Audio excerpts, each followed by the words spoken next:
As far as subject matter, you're obviously a band of four girls. I mean, what do you like to write about? Is do you love songs? Do you do songs about work? I mean, do you songs about your childhood, Well, working through? it kind of runs the gamut of whatever we're going through at the time. I mean, Out of Work Early, I think, was really about like kind of trying to create your own identity and figure out what your identity is, especially when you think about work or who you are in the world. And this new album, I think, is going to have a lot more to do with relationships and love and heartbreak.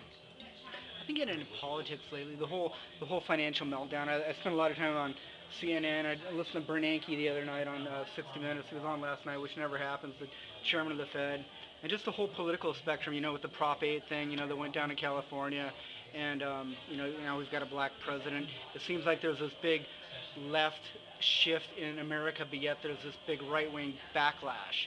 I mean, do you guys ever feel like there's some sort of push and pull going on with people wanting to give you space? I mean, you're looking at me like with like dollar bills for eyes or silver dollars for eyes right now, going, what is he talking about? But do you ever feel like it's tough to be an all-woman band in this political climate?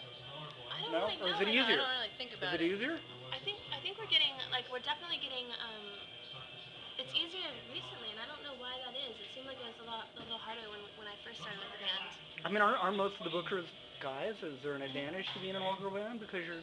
Yeah, but we're also dykes, so they're not going to get any play. So it's pretty obvious. But speak for yourself. But yeah, well, no, exactly. I mean, speaking from a guy's standpoint, guys are stupid, and it won't always matter that that you're types. Well, what happens is people sometimes when you're all girls, they assume that you sound a certain way, or like we've had people come up to us after we play and say, "Oh, I didn't know you're this all-girl band. I didn't know you guys were gonna play like intelligent music." I've had people come and on more than one occasion, people come up to me and say that.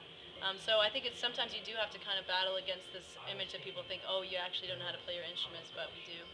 Do you worry about being labeled a gay band or a dyke band? Is that We something you actually try to avoid? Do you actively try to avoid that, or do you We just you ever are what promote we are, yourself who as we are. being okay? We kind of balance it out. I mean, we play gay shows, we play straight shows, like whatever. What was that one gay punk rock band from the Bay Area? Tribate, No, older, like 10, 15 years ago. Pansy Division. Right. Yeah. Oh yeah. Are they good? Do you like them? They're tight. They're an all-guy band, though, Yeah. right? Okay. Propaganda. Propaganda is a gay band? I heard MDC, the guy from MDC, Moaning the Dead's Cops, wasn't he gay? Isn't he gay? I just think when you start like taking a band and saying what their sexual orientation is, it's totally unrelated. I mean, like maybe unless the music is about It'll that still happen, specifically, though. like it'll happen, and that's fine if it does. Like we're probably gonna play. We just played like the Trans March, we've been playing that every year, and we like doing that stuff. But I think musically, like music is music.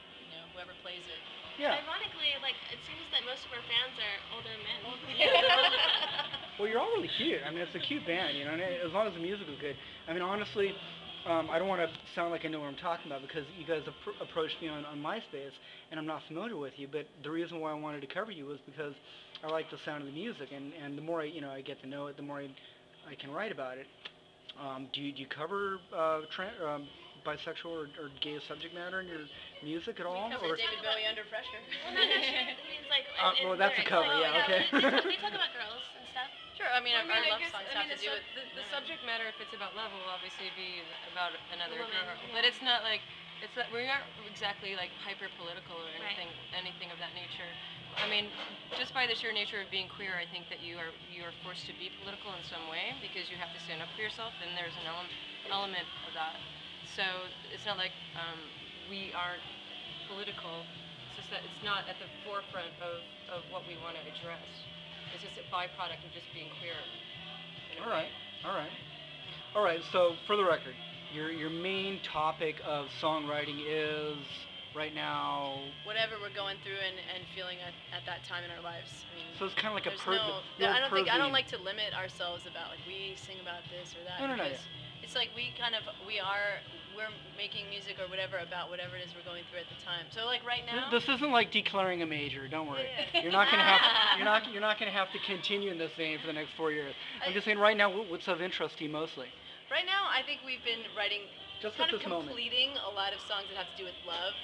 So, Alright, yeah. and different ideas about what relationships mean and how to be in relationships. So, I think that's kind of the Cool. general themes of what we've been Alright. writing about. they're kind of angry. Angry? Are you, They're love songs. yeah, they're kind of like. are they heavy chords? They're a little angstier than the other songs. A lot. The newer songs. Than the old album, for sure. It's What's the- interesting. I think that's kind of like what just if you want to like think about it on a large scale political level. I think a lot of music since like the Bush years or whatever has gotten a lot more like angry and expressive and emotive, whereas before that in the Clinton years it was like kind of la la la, Belle and Sebastian, you know, which is lovely. You know, but I think in the last like 8 years, music has gotten way more like kind of angsty and angry and intense. I think just as a result of the political climate. And it'll be interesting to see where we go from here. You know, but frustration sort of breeds this reaction of anger, especially like if you're an artist and you're being creative, like your expression will be one of like frustration and anger or whatever at the establishment if it's like completely like oppressive, as the Bush administration has been. Oh my gosh, tell me about it. Been I mean, from a publishing standpoint, I think that we need to just be a little bit more on guard about that, because the here I am on my soapbox again. The newspapers in the USA were just completely in collusion with what happened in the 8 years preceding the current White House president. Well, the New York Times basically was just like seemed like they were just like writing whatever the White House staff was like feeding them through the ticker tape. Yeah, they would just print it and without any kind of like real research or knowledge. And they're chewing Bernanke's ass about it right now. But what about his predecessor? What's his name? Go with the N. I always forget his Niedermeyer or something. The chairman of the Fed before Bernanke. I forget. I Anyway. don't know who that was. Anyways, it's the person who sets the prime interest rate and the person who basically set in motion the housing Alan collapse. Greenspan? Right, exactly. Why did I think it started with an N? He's been given a pass. Nobody's saying anything to him. Well, And the guy should be in jail next to Madoff. I mean, I don't know enough about it. He's because they don't want you to know. He has had a career that's spanned many different He was presidential a Reagan appointee. administrations. So, Reaganomics, yeah. I mean, he may have done a good job at certain points and a bad job at other For the other wealthy. times. But I mean, I just don't know enough about it to be perfectly honest. Well, I think as an artist, I think that the time is right for you guys to really speak out, and I just wish you the best and everything, But there's a lot going on right now, and on your way down to South by Southwest, you're probably gonna have a lot of adventures. Where do you go after tonight? Phoenix?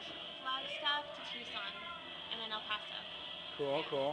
And then San Antonio, Houston, Austin. And then back. right back. Right on. Well, cheers to that. Cheers. You guys are all done with your beer. Yeah, well, there you go. Can you sing a cappella? Can you do a song, a barbershop quartet?